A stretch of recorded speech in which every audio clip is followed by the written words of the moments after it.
शङ्करं शङ्कराचार्यं केशवं बादरायणं सूत्रभाष्यकृतो वन्दे भगवन्तौ पुनः पुनः। ईश्वरो गुरुरात्मेति मूर्तिभेदविभागिने व्योमवद्व्याप्तदेहाय दक्षिणामूर्तये नमः। गुरुर्ब्रह्मा गुरुर्विष्णु गुरुर्देवो महेश्वरः गुरुर्साक्षात् परब्रह्म तस्मै श्रीगुरवे नमः।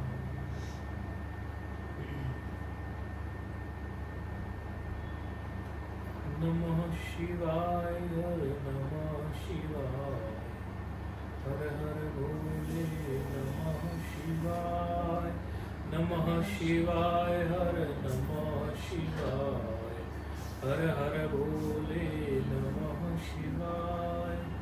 गंगाधराय शिव गंगाधराय हर हर भोले नमः शिवाय। गंगाधराय शिव गंगाधराय हर हर भोले नमः शिवाय। नमः शिवाय हर नमः शिवाय हर हर भोले नमः शिवाय। नमः शिवाय भोले नमः शिवाय हर हर भोले नमः शिवाय। श्रावण मास है और आज तो एकादशी भी है, और सुंदर दिन हो गया। कई लोग सोचते होंगे कि एकादशी तो भगवान विष्णु के लिए है और शिवरात्रि भगवान शिव जी, सोमवार भगवान शिव जी, तो ये चीज़ें तो कैसे। किसी जिज्ञासु ने एक बार मुझे प्रश्न भी किया था, महाराज मैं भगवान विष्णु जी से संबंधित भी पूजा पद्धति में संलग्न हूँ, उसके साथ साथ दोनों ही हैं मेरे, भगवान विष्णु भी और भगवान शिव जी भी। एक बार किसी ने कहा मुझे, अरे ये तो शैव हैं, ऐसे ही अपने अंदाजे से हमें बोल दिया उसने। आप उनसे विष्णु जी की पूजा करा रहे हो। मैंने कहा बेटा थोड़ा शास्त्र पढ़ो। हरि और हर में अभेद है। हरि माना भगवान विष्णु, हर माना भगवान शिव, अभेद है। शास्त्र में जहां तहां अनेकों जगह इसके श्लोक उपलब्ध है, कई श्लोक उपलब्ध है। और यदि आप सामान्य सीरियल रामायण इत्यादि भी देखते हो तो वहां देखोगे भगवान विष्णु जी के अवतार राम जी कहते हैं कि मेरे इष्ट भगवान शिव हैं, और भगवान शिव कई बार कहते हैं कि राम जी मेरे इष्ट। तो वो ऐसा तभी संभव है जब हरि और हर जो हो, हरि हरि हो अभेद, जब हरि और हर अभेद हो, उनमें कोई भेद ना हो। तो भेद दृष्टि नहीं रखना मुँह से भगवान का। एक तो महात्मा मुझे बोले, एक बार एक महात्मा बोले, जब तो बहुत पुरानी बात थी, कह रहे महाराज जो तुलसी की माला पहनता है वो रुद्राक्ष ना पहने, जो रुद्राक्ष पहनता है वो तुलसी ना पहने। बहुत मतलब हम छोटे ही थे तो। मैंने संत से पूछा, मैंने कहा भाई ऐसा क्या महाराज ये सही कह रहे हैं? कह रहे तुम तुलसी की माला और रुद्राक्ष की दोनों पहन के देखो। ऐसी मजाक में बोला उन्होंने। मैंने कहा नहीं महाराज मैं परीक्षण नहीं करता शास्त्र के आधार पर। बोला ऐसा कुछ नहीं, ऐसा कुछ भी नहीं। मेरे जीवन में ऐसे कितने संत आए जो तुलसी और रुद्राक्ष साथ साथ पहनते थे।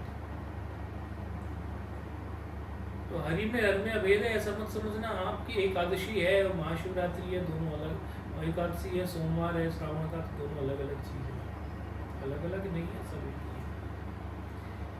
कुछ कुछ मास निर्धारित कर दिए गए, कुछ कुछ पर्व निर्धारित कर दिए गए, जिससे कि उन देव की विशेष पूजा अर्चना हो जाए। आप सबको ज्ञात है कि भगवान शिव जी जो है उनको भोले भंडारी कहते हैं, क्योंकि उनकी पूजा अर्चना जो है वो बड़ी फ्लेक्सिबल है, मतलब वो बहुत ताम झाम जो ना कर सकता हो, नैवेद्य इत्यादि बहुत प्रबंध ना कर सकता हो, बेचारा सभी प्रकार का व्यक्ति और सभी वर्ग का व्यक्ति और सभी आश्रम और सभी वर्णों का व्यक्ति उन्हें स्वीकार्य है। वर्णों की जब बात आती है तो कहते हैं कई लोग कि जो ब्राह्मण हैं, क्षत्रिय हैं, वैश्य हैं, शूद्र हैं, ये 4 वर्ण आ जाते हैं। और आश्रम की बात भी है, बोले हम तो जी गृहस्थी हैं, ब्रह्मचारी हैं, जी वानप्रस्थी हैं, जी सन्यासी हैं, इसके लिए क्या है। तो यदि आप ओम के साथ शिवाय मंत्र का जप करते हैं तो उसमें तो थोड़े नियम फिर भी कुछ हैं, लेकिन उसमें यदि आप शिवाय नमः का जप करते हैं तो शिवाय नमः में छूट है। वैसे तो एक वो सीहोर वाले पंडित जी हैं, कथा करते हैं, वो तो उन्होंने तो अपना मंत्र ही निकाल दिया, मतलब प्रचार कर दिया, निकाल तो कोई कहीं से भी नहीं सकता, शास्त्र से ही सब कहते हैं। श्री शिवाय नमस्तुभ्यम कोई भी जब है उसका भी प्रमाण है शिव महापुराण में, लेकिन जो शिवाय नमः का महत्व का वर्णन ज्यादा है, शिवाय नमस्तुभ्यम तो एक जगह श्लोक आया है तो उससे उन्होंने ले लिया, बाकी शिवाय नमः के बारे में तो अनेकों श्लोक आ रहे हैं, तो खाली शिव महापुराण में नहीं, अन्य पुराणों में भी पढ़ते हैं। तो शिवाय नमः का जब, अच्छा इसमें फिर पूजा पद्धति की बात आती है कि जी पूजा कैसे करें। भगवान शिव जी का विशेष दिन है ना, सोमवार श्रावण मास, इसीलिए इस विषय में चर्चा कर। तो इसके लिए बेलपत्र तो कहीं भी मिल जाता है, बेलपत्र लो चढ़ा दो, 1 लोटा जल, बड़ा आसान है। फिर कई लोग जो है कहते हैं जी हम तो किसान हैं जी, जंगल में रहते हैं, पता नहीं कैसे क्या हम पूजा करना चाहें। तो भाई भगवान के पार्थिव शिवलिंग की उपासना का बड़ा भारी महत्व है कलयुग में, ये कलयुग चल रहा है ना, पार्थिव शिवलिंग का बड़ा भारी महत्व है। अर्थात जो आप यूं ही मिट्टी का बना दो वही पार्थिव शिवलिंग है, जो आप यूं ही मिट्टी का बना दो आसानी से, उसी को पार्थिव शिवलिंग कहते हैं। उसमें जैसे थोड़ा विचार दिया हुआ है कि यदि ब्राह्मण वर्ण के हों तो आप श्वेत मिट्टी खोज लो, सफ़ेद मिट्टी का बना दो, अखंड, मतलब जो नीचे जो रखने का बनाओ वो, और शिवलिंग ऐसे ढंग से बनाओ कि दोनों में पार्टीशन नजर ना आए, अखंड लगे। आप क्षत्रिय वर्ण के हो तो चलो लाल मिट्टी का बना दो, सामान्य मिट्टी जो होती है। आप बनिया हो वैश्य तो पीली मिट्टी बना दो, थोड़ी पीली पीलापन सा हो मिट्टी में, केवल मिट्टी का, कुछ उसमें आपको कुछ भी नहीं लेना है, बस यूं, और एक शिवलिंग की आकृति बनाकर उसकी पूजा आप कर सकते हो, शिवाय नमः का जप कर सकते हो। तो इस तरह से अलग अलग वर्णों के लिए अलग अलग विधान है, लेकिन पार्थिव शिवलिंग का ऐसा नहीं कहना है कि कोई शूद्र हो, ये कोई छोटा बड़ा जैसा कुछ भी नहीं है, सबके लिए है। शिवाय नमः जपे, खूब जपे, कोई समस्या नहीं। और शिव शिव शिव शिव शिव शिव शिव शब्द तो शुद्धि शुद्धि जैसे तैसे, कुछ भी ऐसी स्थिति में कैसी में भी जपे, कोई नियम नहीं ऐसा कि कठिनाई है।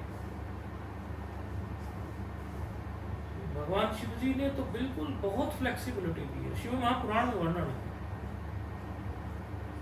कहते कि जो विरक्त हों संत ऐसे, उनके पास तो भैया कहीं कुछ है ही नहीं, बेलपत्र नहीं, कुछ नहीं, पता नहीं ऐसी जगह होगा कि वहाँ मिट्टी का भी कुछ बने नहीं बने, क्या बने। और नैवेद्य इत्यादि की बताइए, क्या नैवेद्य प्रसाद भोग क्या चढ़ेगा उसके बारे में भी बताइए कि प्रसाद भोग इत्यादि उनको क्या चढ़ सकता है, इसके बारे में भी बताइए। तो नैवेद्य इत्यादि के बारे में भी यदि कोई विरक्त है तो वैसे तो सामान्य छोटी मोटी चीजें सबको उपलब्ध हो जाती है, जो भेंट पूजा ऐसे चढ़ा दो, भगवान तो प्रसन्न है। लेकिन यदि कोई विरक्त महात्मा है, उसको कुछ नहीं तो भस्मी ले लेगा, तो भस्मी, भगवान ने भस्म जो है राख, भगवान शिव जी ने इसी में सब कुछ सार बताया। सभी देवताओं को, सभी देवों को कुछ ना कुछ अलग अलग श्रृंगार चढ़ते हैं, भगवान शिव जी को भस्म कहते, सब कुछ तो भस्म ही हो जाना है, राख ही हो जाना है, मैं बिल्कुल मूल चीज पे ही आ गया और अंत चीज पे ही आ गया। भगवान की देखो कैसी कृपा हो, सब कुछ तो भस्म होना है, सब राख हो जाना है। तो सब जब राख हो जाना है, सब भस्म हो जाना है, तो भस्म मुझे अति प्रिय है। बोले विरक्त के लिए तो भस्म ले ले हथेली पर, और कोई शमशान में भी बैठा हो वहीं से भस्म ले ले, भस्म ले ली और उसी का जो है ऐसे शिवलिंग की आकृति चाहे हथेली पर बना ली, उसी को नैवेद्य के रूप में, उसी को पूरे शरीर के लेपन के रूप में, उसी को अनेकों प्रकार से उपयोग में कर ले। बोले शिव जी की उपासना होगी। कितनी सरल विधि भगवान शिव जी की, और प्रसन्न बड़ी आसानी से हो जाते हैं, बहुत आसानी से प्रसन्न हो जाते हैं। और आप शास्त्रों का अध्ययन करेंगे तो देखेंगे कि ब्रह्मा जी हाथ जोड़ के खड़े हैं भगवान शिव जी के सामने। 5 मुख थे ब्रह्मा जी को, 4 मुख कर दिए, एक का छेदन कर दिया था भगवान शिव जी ने। चतुर्मुखी हो गए, 4 मुख वाले हो गए, है ना। चतुरानन बोलते हैं ना ब्रह्मा जी को, चतुरानन वो उन्होंने ही, शिव जी ने, क्योंकि एक मुख से वो भगवान शिव जी की निंदा कर रहे थे। शिव निंदा जो करे तो फिर तो, और उन्हें भ्रिकुटी तिरछी किए, प्रकट कर दिए, बोले जाओ अपने गण को प्रकट किए। उन्होंने उनका एक सिर ही काट दिया। पहले 5 के होते थे ब्रह्मा जी, फिर चतुरानन हो गए, फिर चतुरानन हो गए, तो फिर अभिषिक्त भी कर दिया कि आपकी कलयुग में कोई पूजा वूजा होने वाली नहीं है। तो ब्रह्मा जी के कहाँ मंदिर मिलते, पुष्कर में एक है, वो भी बहुत पहले से है, वो भगवान के रुष्ट होने के पहले का ही मंदिर बना हुआ है, तभी उनकी तपस्या रही ब्रह्मा जी की, तब का बन गया सब। नया मंदिर कोई ब्रह्मा जी के बनते नहीं है। भगवान शिव जी से जिसकी नाराजगी हो जाए कोई संभव नहीं है बच पाना। शिव महापुराण में बहुत स्पष्ट आया कि भगवान शिव जी की जो उपासना करते हैं, बोले भगवान शिव जी की उपासना जैसे होती है, गुरु की उपासना भी ऐसे होती है। बोले गुरु और भगवान शिव जी एक जैसी उपासना इनकी होती है। इसीलिए गुरु की उपासना करो, भगवान शिव जी की उपासना करो, तो दोनों जो है एक समान रूप से चलते हैं। इस प्रकार जो है शिव जी की उपासना होती है।